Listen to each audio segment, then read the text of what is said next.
A warm welcome to everybody listening. I would like to welcome you to the first webinar of the European Machine Vision Association about the EMVA 1288 standard. My name is Bernd Jene and I am Professor of Physics and Computer Science at Heidelberg University. And I speak to you today in my function as the chair of the EMVA 1288 Standardization Group and one member of the board of directors of EMVA.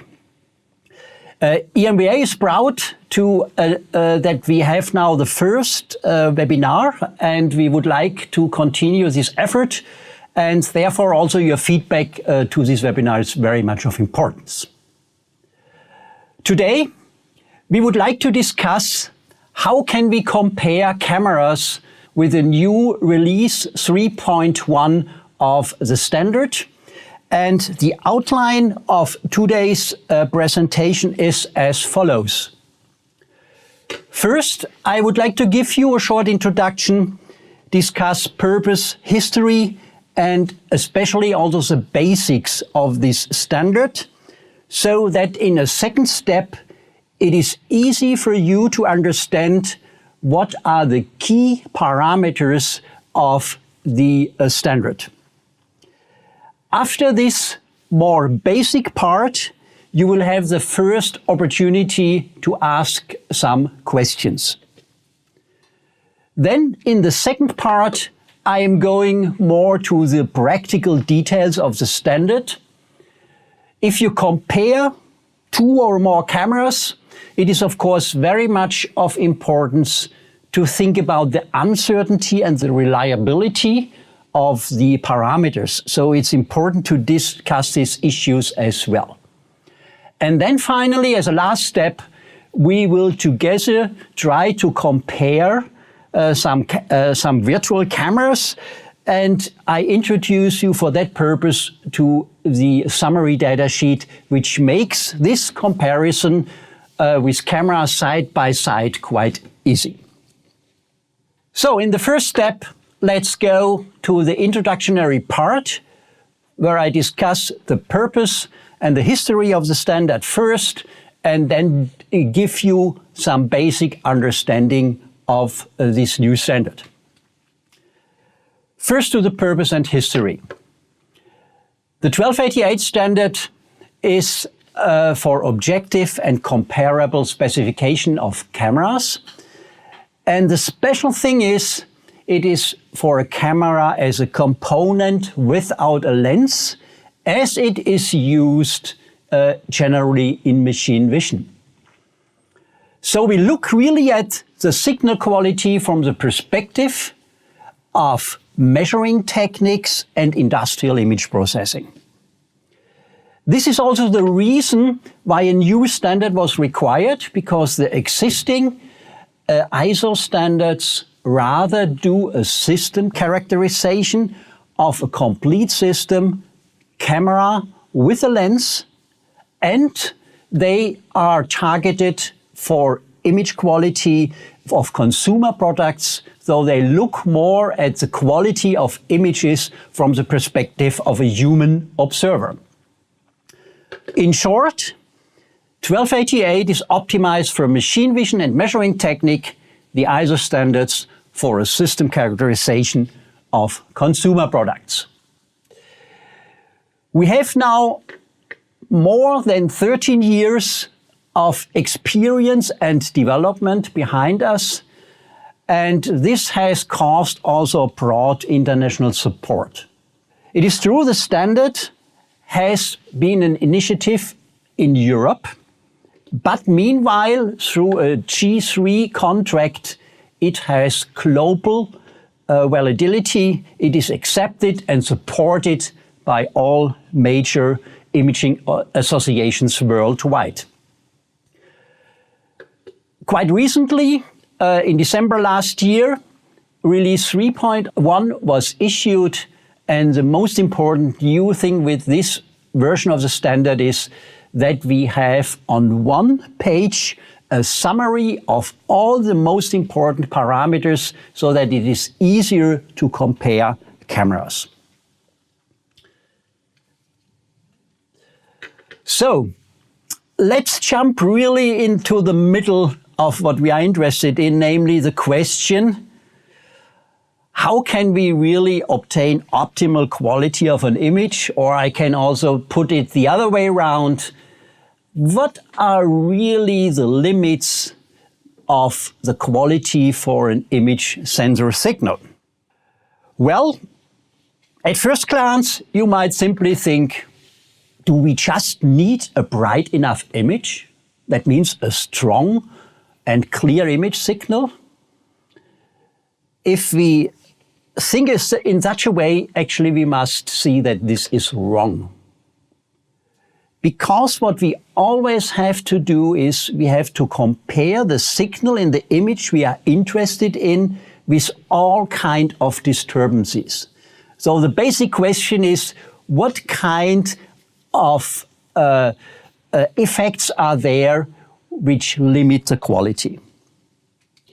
The first one is a well-known fact for everybody doing measurements.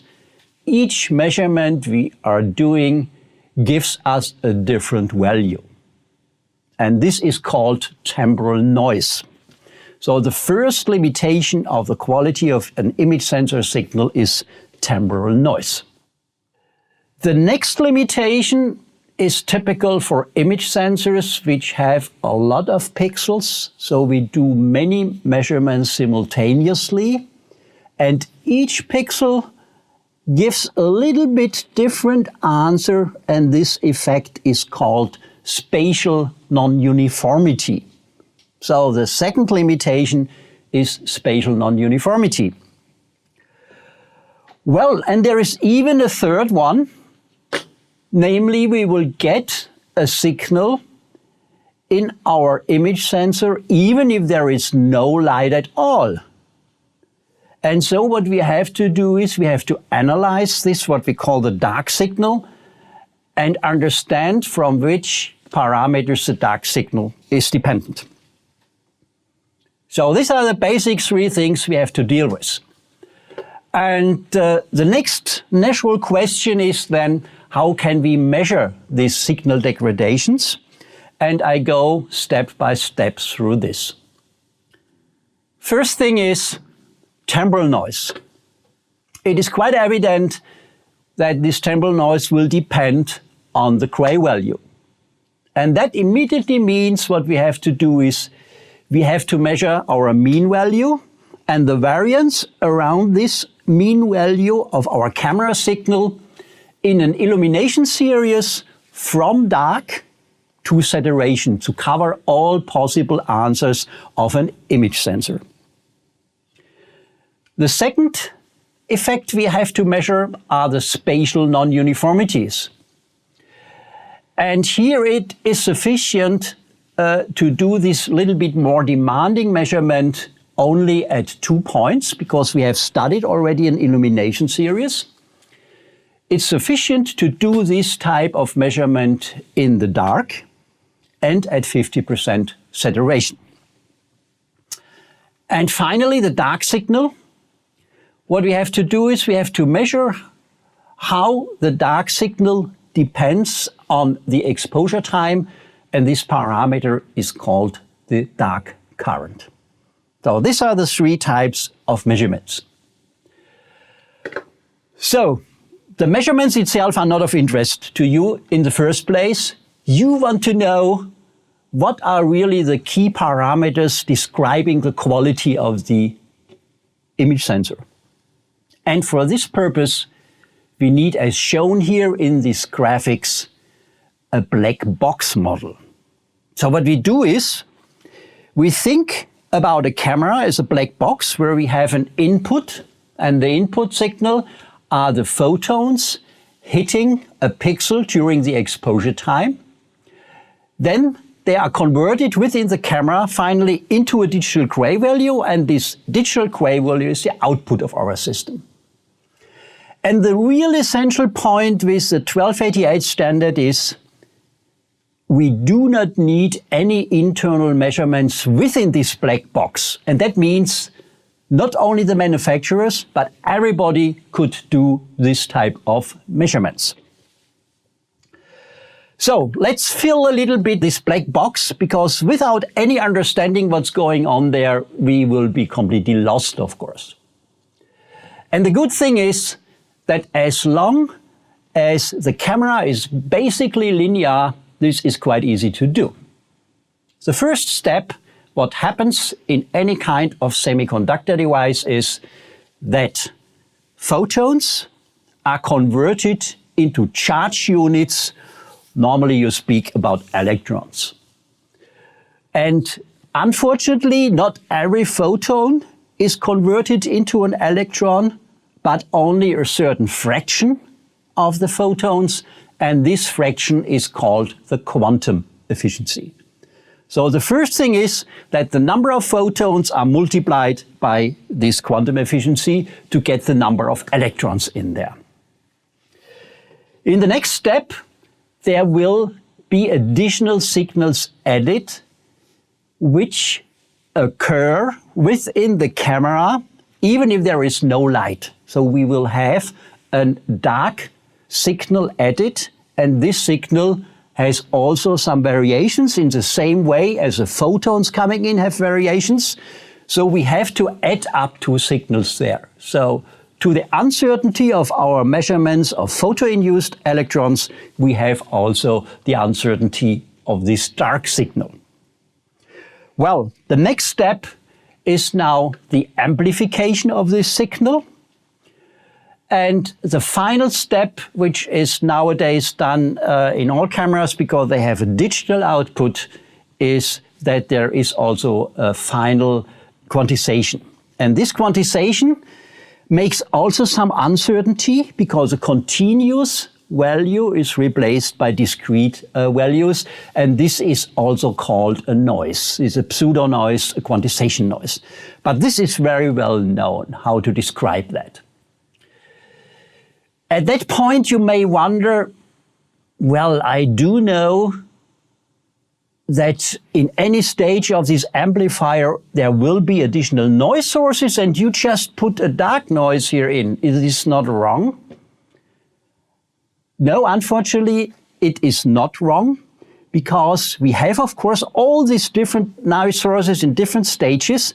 But we can think that all these noise sources are at the entrance of our amplifier, because noise and signal in a linear system are amplified by the same factor, which is here denoted by K, which converts basically electrons into digital numbers. The dn stands for digital numbers. And this is a great simplification in a linear system. All the noise sources, which we of course cannot distinguish then, but for end user this is not of importance, can be put into one number, the variance or the standard deviation of the dark noise. So if you look now, how many unknown parameters do we have in this model? There are three. It's the quantum efficiency, which we do not know. It's the variance of the dark noise, and it is the system gain, the amplification factor from electrons into digital numbers. And the measurements we have to do must now provide exactly these three unknown numbers. And this is done actually by two measurements. The measurement of a characteristic curve or a sensitivity curve and the photon transfer curve. And I will explain this now, how this is happening. The characteristic curve, what you do there is you measure the digital gray value, where you actually subtract the dark value as a function of the number of photons. And in the linear system, this must be, of course, a linear function. And if you go back here to our model, you see you have actually two factors. First, the photons are multiplied by the quantum efficiency, and then the number of electrons are multiplied by the system gain. So it's not surprising that the slope of this sensitivity curve of a camera is the product of the system gain times the quantization. So that means with this curve we can measure the product of these two terms, but not an individual term. We have not yet measured the noise. Of course, the noise of the output signal of the imager is that what we want to know. And now there is an interesting phenomenon. If you amplify a signal, the standard deviation of the signal is amplified by the same factor. But what we do is we draw the variance as a function of the mean value, and that means the variance, since this is a squared signal, will be multiplied by k squared. The signal itself will be multiplied by k, and if you take the ratio of k squared divided by k, it's just k. And that means that if we draw the measured variance of the digital gray value as a function of the mean value, the slope of this curve should be just the system gain. And since we can measure with this what's called a photon transfer curve, the system gain, and we measure the product of k and the quantum efficiency with a characteristic curve, the ratio of these two slopes gives us simply the quantum efficiency. And the offset in the photon transfer curve, since we have measured k, gives us also the dark variance of the dark signal noise. So quantization noise, as I told you, is known. So all these three parameters can really be measured by this simple measurement that we measure the mean gray value and the variance of the gray value as a function of the incident number of photons per pixel. Okay, I show you some examples that actually this characteristic curve and also the photon transfer curve are quite linear for good sensors. Here you see the mean value where we always subtract according to the standard the dark value as a function of the irradiation, that means the number of photons per pixel. And in the next graph you see now the variance of the signal. Again, we subtract the dark variance, and which is written as a number then in these figures as a function of the mean photo-induced gray value. Again, you can see that this is quite linear. And you see also that we have another phenomenon which is important for every image sensor. We have a maximum value we can measure, because this is actually not the maximum gray value you can measure with your camera, because you always have a distribution. And this distribution is, once you come to the large gray values, is cut off, and then the variance drops very sharply, as you can see in this photon transfer curve. And this is why we said we don't want to allow this cut off, because this gives a bias in the mean values. And this is why saturation is defined as a maximum variance in this photon transfer curve. This is a practical measure for the maximum irradiation we can measure in a camera. So this is one part of the coin. We so far dealt only with the temporal noise. You might think, well, this was already a little bit complicated, but for non-uniformity it gets even more complicated for two reasons. First is, actually we have two types of non-uniformities according to a linear model. We have first that the offset or the dark value of each pixel might be a little bit different. This is called the dark signal non-uniformity. This is something different than noise, because actually you can correct for that, whereas temporal noise can never be corrected. This is why I don't call it noise, but non-uniformity. The second one is, we know we have a linear system, and you can describe a linear system with an offset and a slope. And the slope is that each pixel has a little bit different response to the photons. So the slope is a little bit varying, and this is called the photoresponse non-uniformity, or short PRNU. Well, so far it would be easy if we would have to deal only with purely random variations, as it is the case with the temporal noise. The temporal noise is completely described by its mean value and the variance. But this is unfortunately not the case for the non-uniformities. For the non-uniformities, we have actually 4 types of effects. Of course, there is a purely random variation. This can be described as temporal noise in the same way. But then we have also low frequency spatial drifts. So for instance, the offset could change over the plane of the image sensor. Towards the edge, you could have a different offset or slope. This is actually not too bad for image processing and for the human eye. But if you have periodic or patterned variations, for instance, column noise or row noise, this influences actually the signals and the subsequent image processing really dramatically.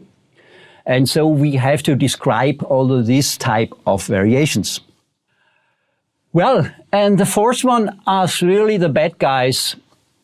So sensor elements which fall out of any statistical distribution, which just do not obey this statistical distribution.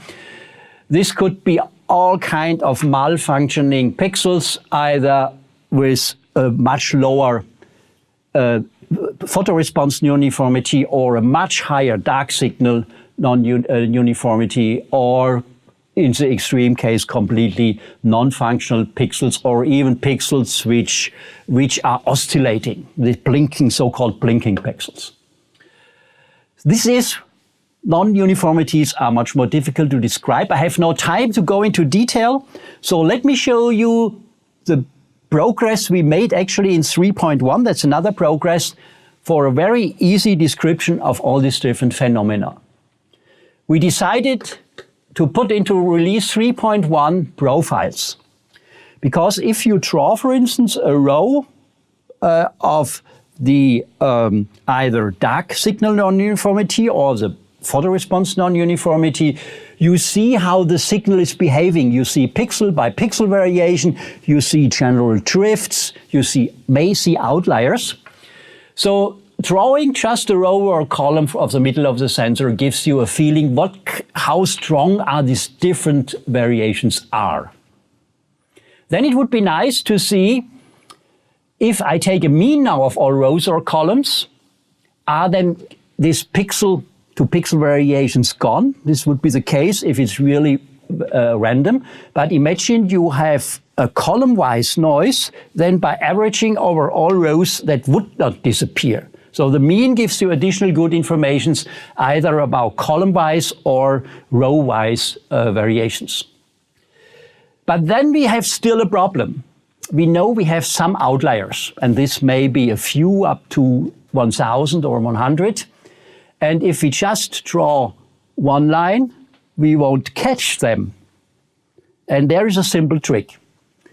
We take a column and look for the maximum value in this column and for the minimum value in this column. And then we draw a new row where we put either all the maximum values in and all the minimum values. Let me show that to you by example, because then it's much easier to understand. First, a profile of the dark signal non-uniformity. The green line you see, or row you see here, is the row in the middle of the sensor. You can nicely see that there is some pixel-to-pixel variation, but obviously this sensor behaves quite well. There is no general drift or something like that, which you can observe in this example. If you average now over all rows, you can nicely see this is a black curve, that basically all these pixel-to-pixel variations are gone. So this sensor obviously has the dark signal non-uniformity is basically pixel-to-pixel variations. So, and the orange and the blue are the maximum and the minimum respectively. And here you see an interesting asymmetry. Let's first look for if we take the minimum value.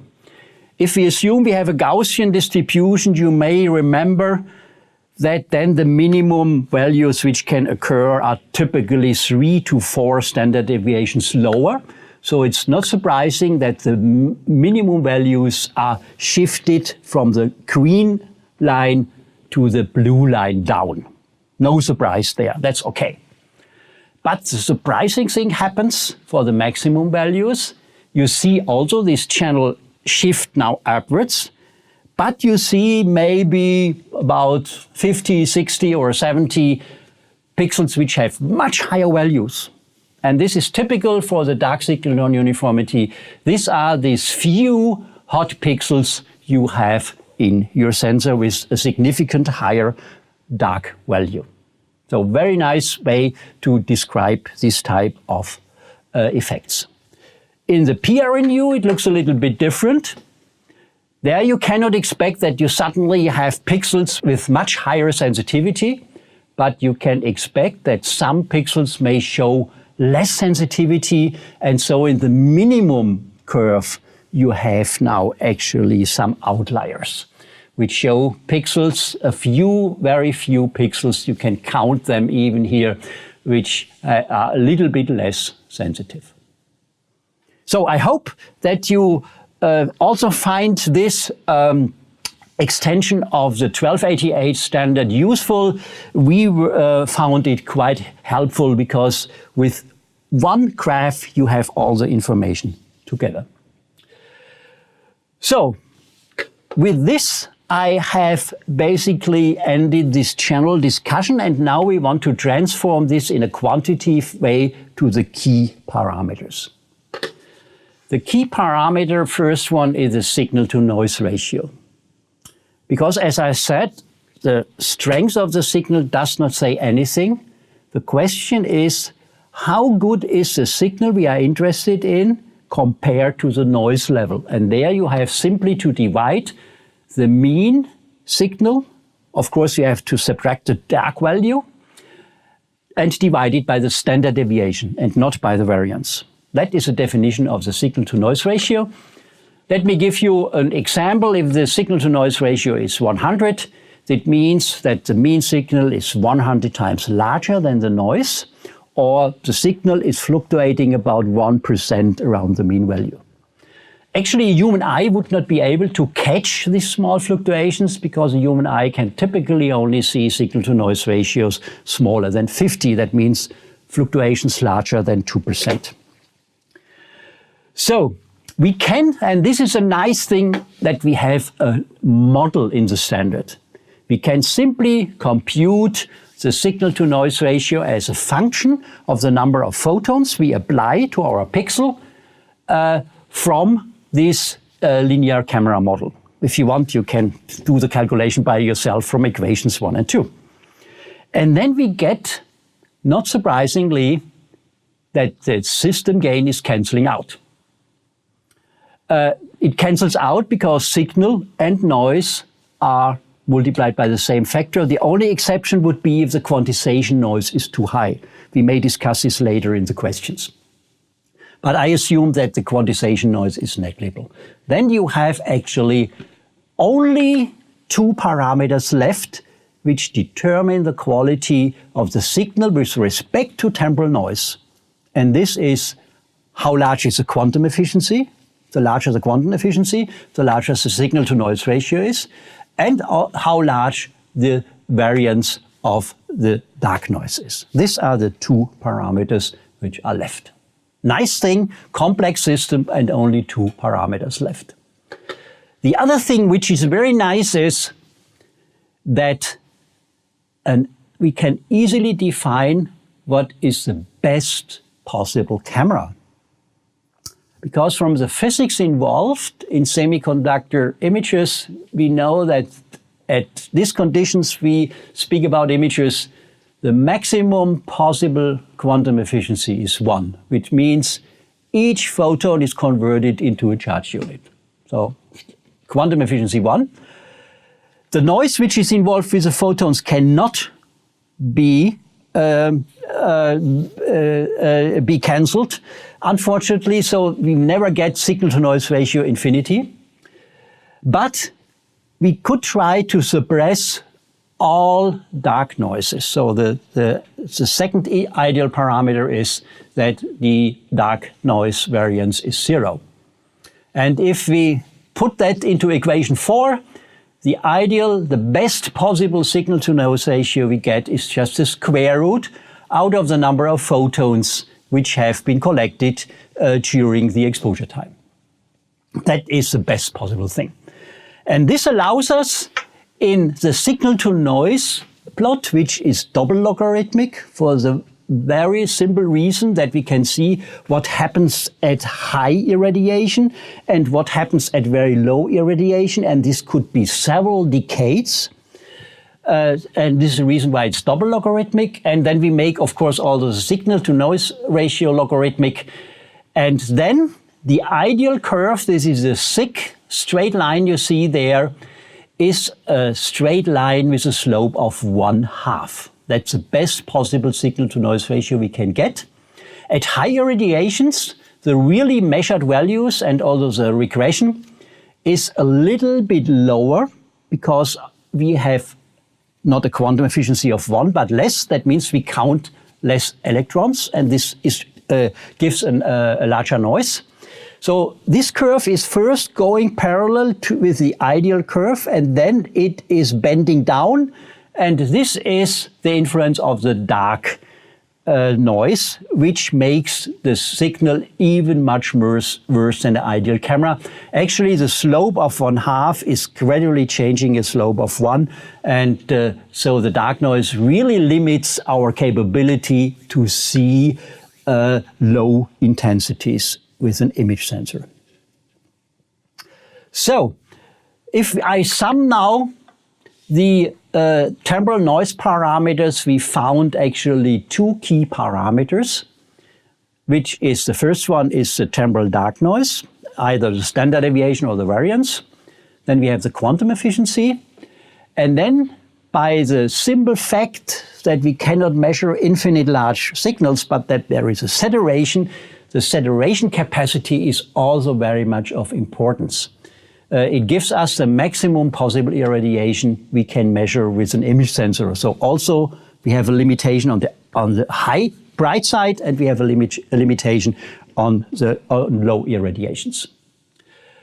So from that, for the practical application, we can derive several other important parameters.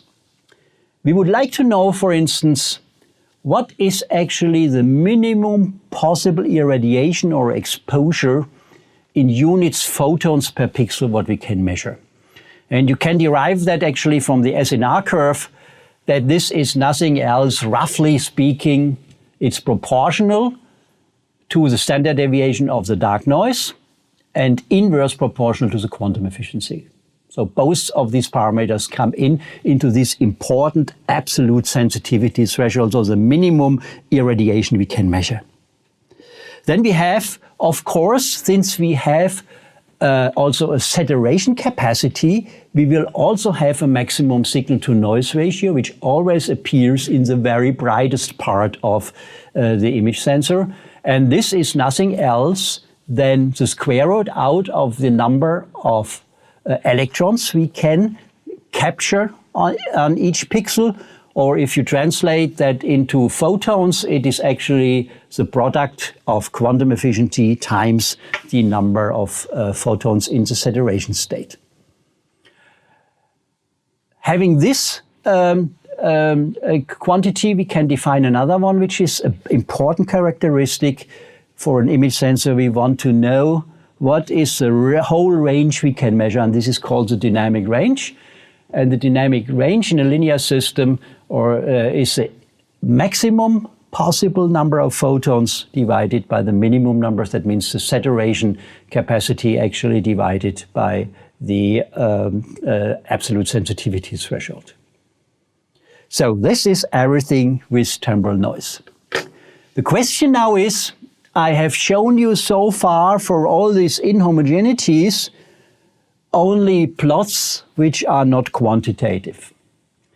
The question is, how can we add now the effect of the spatial non-uniformities into the SNR?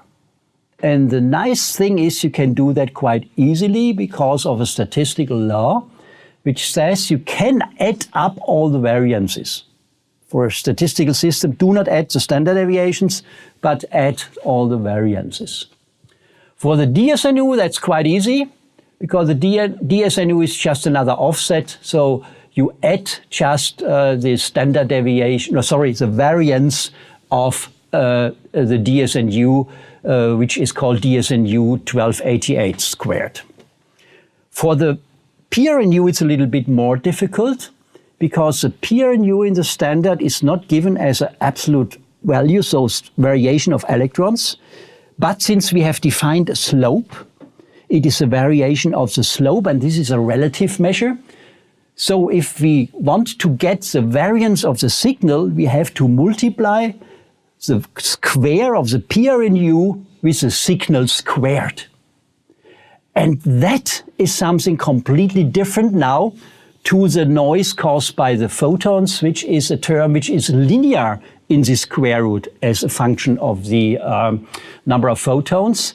That means the PRNU limits the SNR to a maximum value, which you can easily compute, which is 1 over the PRNU. And I show you again this in a graph, because all what we have to do is we have to plot another curve, here a dashed curve, which shows you the total SNR. If you look in this graph, you see, oh, there is no difference in the dark part. And this clearly indicates that the additional DSNU you have is very small, obviously, compared to the dark noise.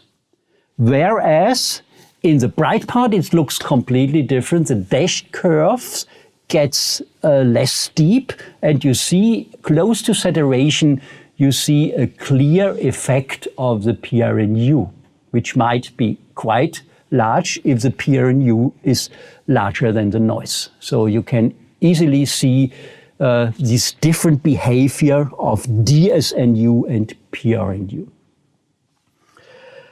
So this is actually the story where how to add these two important components, namely the temporal noise and the non-uniformities over the image sensor. And the final thing which we discussed before the question break, the dark signal is not constant. It increases linearly with the exposure time. The reason is because if you allow the system more time, more of these events will happen in a linear system. And the slope, how the dark signal increases with the exposure time, is called the dark current, and it has the units electrons per pixel and second. You remember everything else is electrons per pixel, and now it's electrons per pixel and per second exposure time. What is the practical relevance of this? The interesting thing is the dark current obviously increases the dark noise.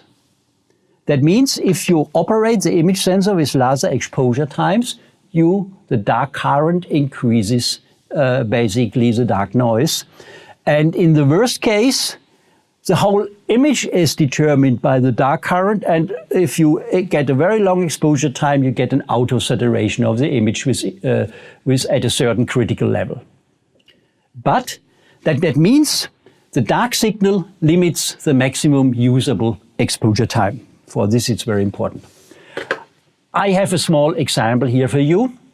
I assume a dark noise of 2 electrons, a saturation capacity of 10,000 electrons, that's a good rule of thumb, and a dark current of 10 electrons per second. If I do so, I can say, well, if I have 0.2 seconds exposure time, then actually we will have a dark current which is about the same as a standard deviation of the dark noise. So we will see that this is critical for the question how much the dark noise increases. So we can easily find an exposure time where actually the effect by exposure time and of the dark noise, which is there at 0 exposure time, are the same. And then we can also ask ourselves, well, if we are not really interested in dark levels, for instance, typical industrial applications where it's well illuminated and we never have really dark values, we only would care, well, we don't want that the saturation by the dark current is, let's say, more than 1% of the saturation. And then we could go to much larger values of 10 seconds in the example. Because if we have 10 seconds, we would have a dark noise of 100 electrons per second, then this is 1% of this 10,000. So that is how you can play around with the dark current. So for every application you have, make sure that you know your exposure times, and then you can really calculate out of the dark noise at short exposure times plus the dark current what the noise is under your conditions. And here just a simple example of one color camera. I use here red, green and blue. And they show, of course, if you have no illumination, all the same behavior of the increase of the dark value as a function of the exposure time, resulting here in about 46 electrons per second of dark current. So let me switch through the slides here and go to the shorter second part of this presentation, namely the uncertainty and the reliability of the 1288 parameters. The good thing is that you can catch the most important issue with only a few thoughts. The main thing is, if you want to get your characteristic curve, you need to know how many photons really hit your pixel.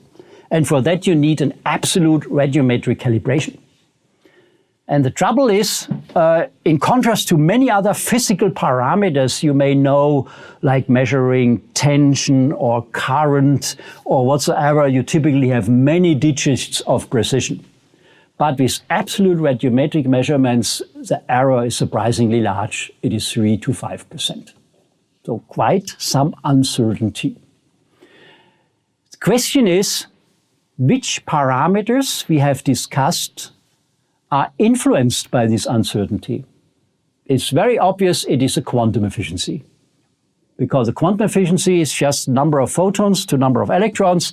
And if we do know the number of photons only with a precision of 3 to 5%, the quantum efficiency will have the same accuracy.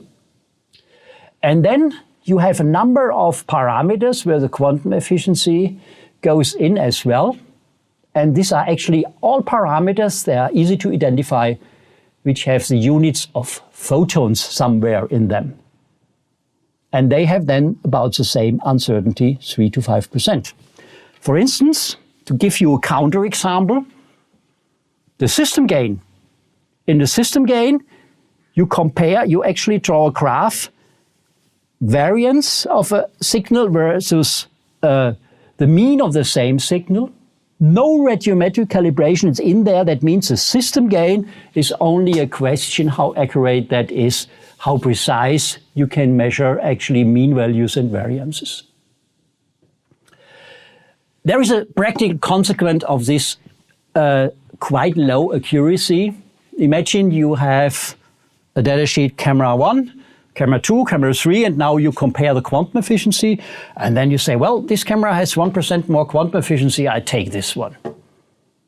That's stupid to do, because if we have 3 cameras, and they are all measured with different setups, then they may vary just by 3 to 5%.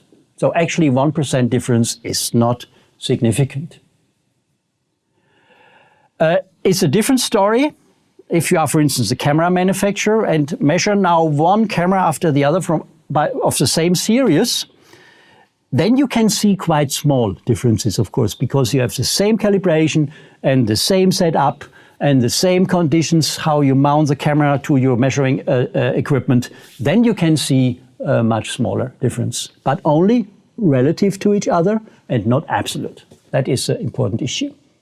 So that is an important thing to consider if you do this comparison. you need really significant changes in the quantum efficiency that there are systematic. Then we have, as in any other measurements, problems which are much more difficult to deal with. These are other systematic errors in our curve. And one of the most critical issues is the phototransfer curve really linear, or is it nonlinear? Typically it bends to lower slopes. And that would mean if you make a regression now and the curve is nonlinear to smaller values, you will get a smaller slope. And that means you will get a smaller system gain as it actually is by the effect of the nonlinearity in the photon transfer curve. And as a consequence, because the characteristic curve is typically much more linear than the photon transfer curve, you measure K times the quantum efficiency correct, but K is measured actually too low. That means now you will see a quantum efficiency which is too high. I discussed already the other question of two cores, a digitization or quantization. Then you can make, of course, no reliable dark noise estimation, so I skipped that point. Let me show you this effect of even slightly nonlinear photon transfer curve.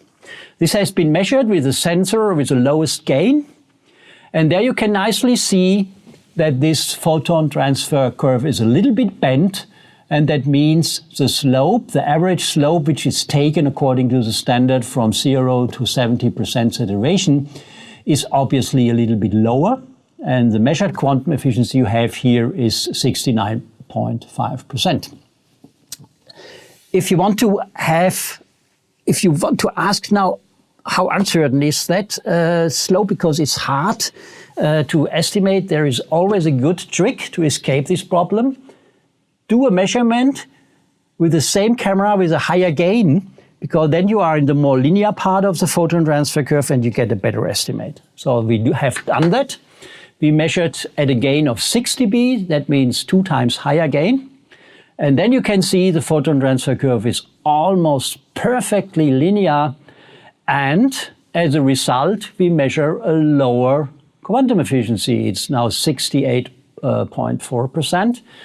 Compared to the first example, that means in the first example, it was 1.6% too high. Not too bad, but this gives you, I hope, a feeling. If you have in a data sheet a photon transfer curve which shows a much higher nonlinearity than here, you will have a problem with accurate quantum efficiency measurements. Typically, then the quantum efficiencies are too high. So that is about possible, a short introduction to these accuracies and possible systematic errors, which should help you to interpret data sheets in the right way. And now we come straight to this new summary data sheet, which is really a nice summary of all the important things. And you will discover on this data sheet now all we have discussed so far. Well, the first thing before going to a comparison, one thing is very much of importance. There is actually not a best camera per se.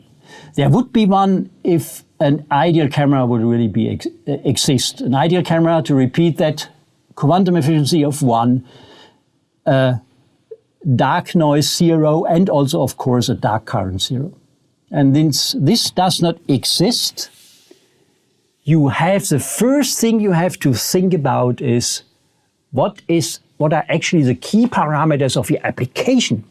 So please, before starting any comparison, make yourself aware what are the most critical selection parameters actually from your application. So the first thing is what you have to look at is actually, do I have to measure quite dark scenes with only few photons hitting an image sensor, or do I simply have enough light? That's the first thing. This depends, of course, also on a lot of optical properties, what aperture you can use for your application, and so on. So the image sensor is, of course, put into a larger framework here. The next thing what you have to notice is, does my application demand that I can simultaneously measure very bright scenes and also very dark parts in the same image? That means, is it a requirement for my sensor to have a large dynamic range? For some applications you don't need it, especially if you can control the illumination. So one target actually of illumination control is to make the illumination even, to have not too much variation of the illumination over the scene. However, if your application is in outdoor scenes or any conditions where you cannot control the illumination, you have to live with these much higher dynamic ranges in the scenes. The next thing is to look whether the dark current is a problem for your application. You have to look what are actually the required exposure times or the tolerable also exposure times for your application. In industrial inspection tasks, it's often not a problem because it's getting faster and faster, all this inspection. But there are other applications, microscopy, life sciences, or whatsoever, where you might have quite large or need quite large exposure times, and then it's a completely different story with the dark current. And then there is another interesting relation, a final interesting relation. The question is, what are you doing actually after the images are captured? Are you just looking at them, for instance, in a manual inspection system or whatever surveillance system? Then, of course, you would like to have that the human observer thinks, oh, these are really nice images without any noise. And then you can say, well, if I have a signal-to-noise ratio of larger than 50, then the images look perfect.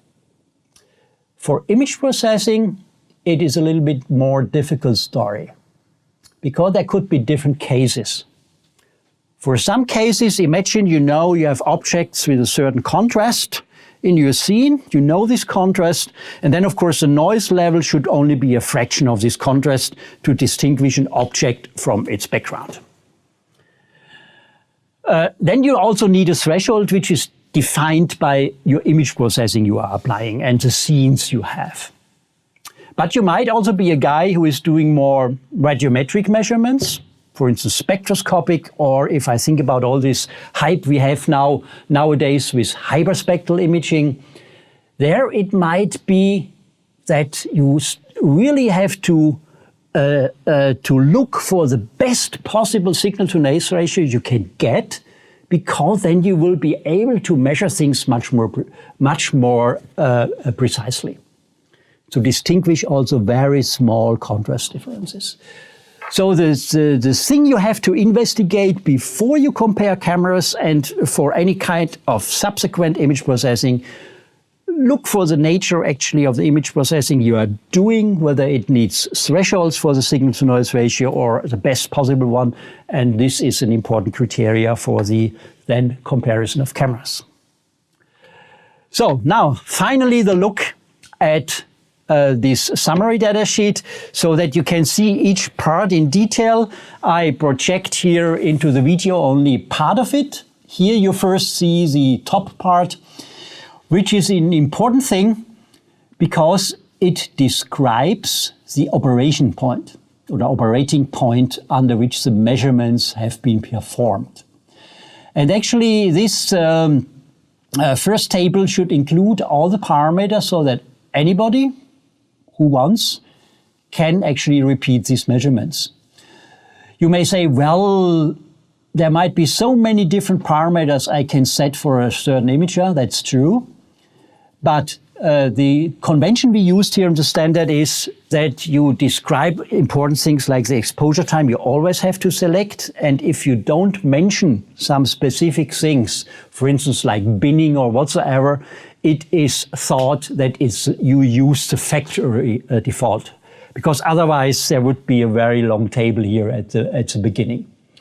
Important is also that, of course, you have to always to note the gain and the black level. You have to note the environmental temperature and the camera body temperature, because that allows you then, especially with the dark current, to estimate how this would be in your environment, whether the dark current would be larger, because this is very strongly temperature dependent. And finally, of course, you have also to write down here the used wavelengths, because the standard for a useful measurement of quantization efficiency has to use a monochromatic illumination source, and the standard with monochrome sensors is to use a green wavelengths, which here is 53.4 nanometers with a bandwidth of 31 nanometers. So that's the first important thing for reproducibility of the measurements in the datasheet. And then on the rest of the summary sheet, we have two graphs and all the parameters we discussed and some more. So the first graph you see on the left side here is a photon transfer curve. Why have we chosen that? Well, the photon transfer curve, as we discussed, gives you a clear answer how reliable these measurements are. If it's bent or has disturbances, and so that you cannot measure the slope of the photon transfer curve in a good way, you will know that the parameters are not very reliable. Here in this case, it's quite good. It is nonlinear, but we take care, of course, of this nonlinearity in the standard committee, because we said you do a regression only from 0 saturation to 70% saturation, because you will always see some mostly see some nonlinearities in the upper saturation level. So this is a curve where you can say, okay, I can trust these measurements from the photon transfer curve. And then I marked in yellow the 3 essential parameters we use for all the discussion of the signal-to-noise ratio, namely the quantum efficiency at the top here, the temporal dark noise, which is always given in 2 values.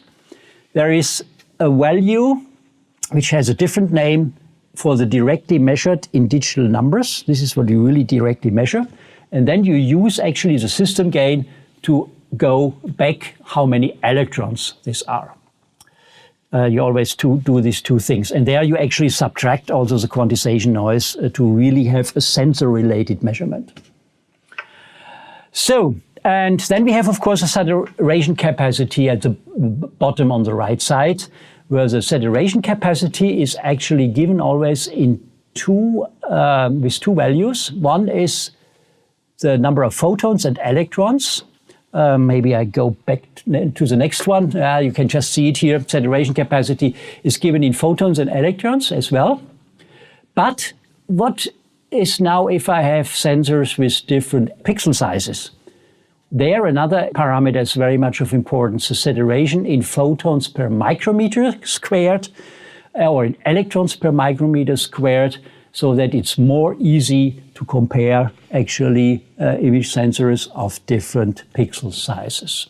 So both of these parameters are in there. Well, and then you find on the right side all the other parameters, the dynamic range, given as a ratio, given in dB, given in bit resolution, because there are people with different backgrounds, so it's easy to understand the dynamic range. Then we have also spatial non-uniformities. Again, the DSNU is given in electrons, and dN, you remember, that was an absolute quantity, whereas the PRNU is given in percent. And this value, for instance, let's take the PRNU here, it's about 0.5%, and you can compare that actually with the signal-to-noise ratio. There is a 1 over signal-to-noise ratio max, which is also given in percent, which is about 1%. So you can see that the temporal noise is about 2 times larger than the PRNU, which is only 0.5%. And the same you can do with the spatial non-uniformity. And then we have down there also the dark current, the measurement of the dark current. And on the left side, you have the standardized summary data sheet. On the standardized summary sheet, you have the signal-to-noise ratio. Oh, sorry, it's a little bit in the headline here. which gives you a quick estimate what is the maximum irradiation I can measure with this sensor, what is the minimum one. The width between the two things is directly the dynamic range. You can see immediately the maximum SNR and all these parameters and how well or how far away your real camera is actually from the ideal one. All these things can be seen from this one graph. This is why this double logarithmic SNR plot has been chosen as a second plot on this summary data sheet.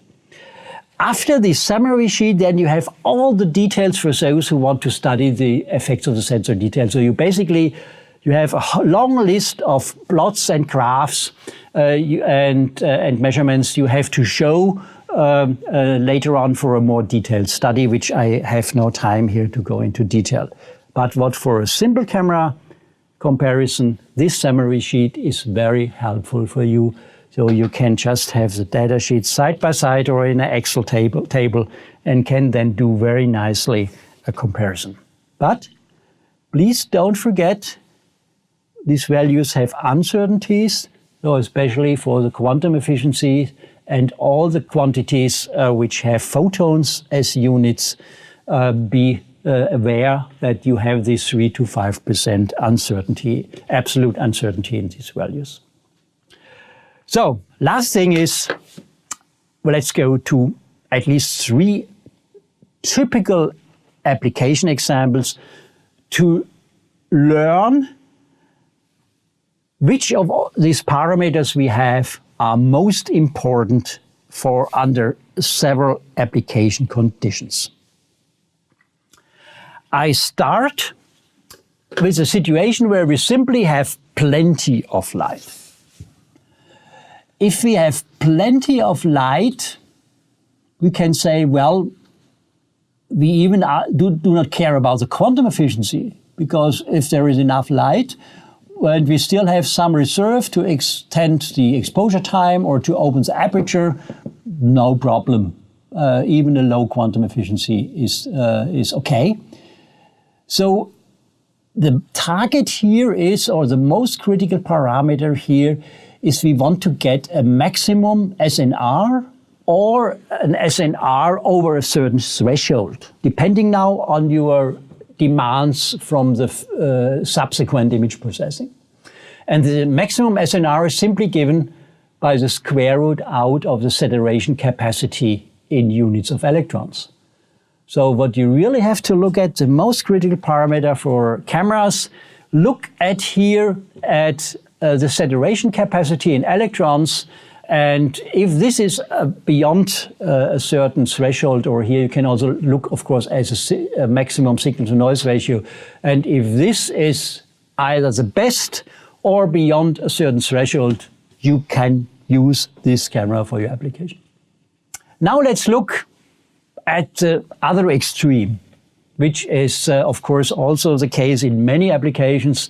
Astronomy is a classical example, but the more modern example is anything what has to do with microscopy and life sciences. When you have really dark scenes and not much photons.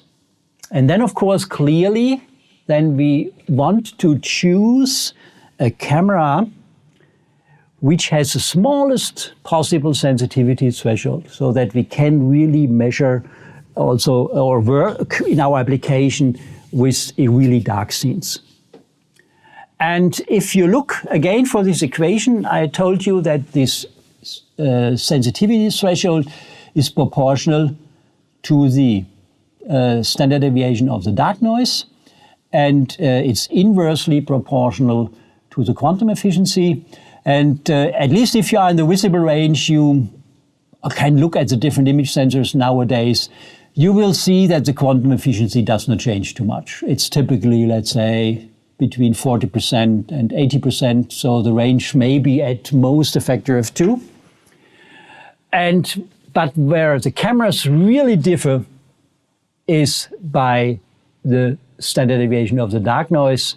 There may be orders of magnitude between different cameras. So this is a most critical parameter you have to look for, the smallest possible dark noise is what you need under these circumstances. So you can see the interesting thing is we have a unified model with a standard, but we can use it in a very flexible way and just select with this knowledge I tried to give you today, under different conditions, make an intelligent choice about the best possible camera you have. The only reason where you can think about actually the quantum efficiency, to give you a counterexample, if you are in the near infrared range, where the silicon semiconductor sensors have typically very low quantum efficiency, there might be quite different. Depending on the wavelengths, you may see everything between 1% quantum efficiency to, let's say, 40 or 50%. So there might be really significant differences in the near infrared, just to have a different example. Okay, and finally, we may, as a third condition, this typical type of non-controlled illumination, outdoor scenes, everything what has to do with surveillance in the outside, everything what has to do with automotive applications. There you really want to have a sensor with a high dynamic range. And the critical parameter is then both a low sensitivity threshold and a high saturation capacity, or expressed in another way, you need a high dynamic range. So the ratio of these both two things. So we made a long journey today from the basics of the 1288 standard, so that you understand where the key parameters come for here, up to the point of practical application. And I hope that you got the impression today that the standard is really very useful and helps you a lot to select the best possible camera for your application. What is really nice with the 1288 standard, in contrast to the ISO standard, if you just want to have a look into an ISO standard document, you have to pay. And the EMVA 1288 standard is a grassroots development, and we decided in the board of directors that the standard should be freely available. So you can simply use the address, the links you see here, to download all the standard documents, and you even find a kind of a 1288 user group at the Zenodo, which is by CERN in Geneva. You know, these physicists, high-energy physicists, collect a lot of data, so they can also collect some images and things like that. So this is why they open up this possibility. So here you will find also some additional and example data sheets of the standard. Finally, you certainly might feel, well, this is really interesting, but I need to dig a little bit deeper into that to really understand everything and to apply it in the right way, either if you want to do these measurements by yourself. Then the EMVA offers also, in cooperation with a number of its members who are active in this area, also seminars and courses, both in German and in English language. And this year there will be 2 courses, one in September, so about 2 weeks from now, in Hanau here in Germany.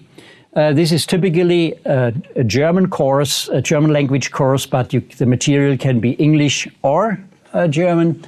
And in cooperation with Framos in Munich, we typically offer English versions of the same seminar, and this will be in December. For more details, what are the topics of these courses, you can simply look at these 2 links which are there. I think what we could do then at this point is we simply close this webinar. And let me, at the end, make you aware of 2 things. First is I have additional literature at the end of the slides, so you can download part of this literature. Of course, no complete books. And what would be very important for the EMVA, for the further developments of these webinars, to get your feedback. So for this purpose, we have prepared a feedback sheet where you can give us your feedback, and we will use it for sure for the further development of continuous education, not only for the topic of the 1288 standard. You know, there are other standards like GenICam, for instance, which are hosted by the European Machine Vision Association. And of course, there is generally a big demand in imaging sciences for continuous education because of the big progress in this field. So the EMVA wants actually to go into this direction with continuous education, with webinars and like that.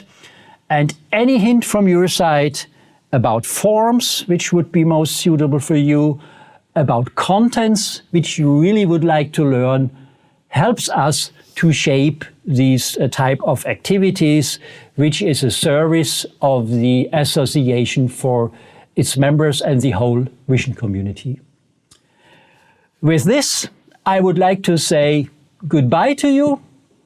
I hope you enjoyed this webinar as much as I did and learned a lot today. And I would be glad, well, I cannot see you directly, but to meet you again at one or the other webinar we will have in the future. Goodbye and have a nice evening.